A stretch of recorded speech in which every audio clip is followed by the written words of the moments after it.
अस्सलाम वालेकुम। मैं उम्मीद करता हूँ कि तमाम दोस्त खैरियत से होंगे। दोस्तों, आज मैं एक ऐसे डिवर्मर पर बात करूँगा जो कि तमाम छोटे और बड़े मवेशियों में आम इस्तेमाल किया जाता है और इसके इस्तेमाल से मवेशियों के अंदर मौजूद round worms, tape worms, segments और लीवर फ्लू का तदारुक हो जाता है।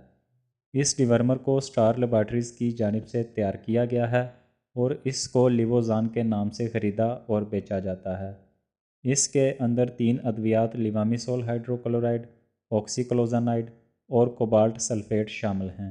ये तीनों अद्वियात ऐसे 3 ख़ास ब्रॉड स्पेक्ट्रम तेज़ किस्म की एंथीमेंटिक सरगर्मी की हामिल हैं। ये दवा पिलाने के तकरीबन 1 से 3 घंटे के वक्फे से खून में मुकम्मल जज़ब हो जाती है। ये जानवरों में वसी पैमाने पर निमाटोड के साथ साथ दीगर किरमों के फैलाव के अमल को रोकने में अहम किरदार अदा करती है। इस दवा के अंदर मौजूद ऑक्सीक्लोजानाइड जिगर के अंदर मौजूद किरमों के ख़ात्मे में अहम किरदार अदा करती है। इसके अलावा ये दवा एडल्ट फेस्टुला हेपेटिका, जो कि मवेशियों के साथ साथ भेड़ और बकरियों में भी जिगर की कारकर्दगी को मुतासर करता है, इसके फैलाव के रोकने में बहुत अहम है।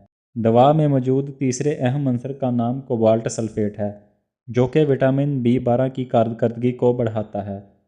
क्योंकि अंतड़ियों के निज़ाम के अंदर मौजूद गट फ्लोरा कोबाल्ट के इस्तेमाल से विटामिन B12 की पैदावारी सलाहियत में इजाफा होता है। यही विटामिन चूँकि खून की पैदावार में इजाफा करता है, जिससे आहिस्ता आहिस्ता जानवर सेहतमंद होकर फरबा नज़र आता है।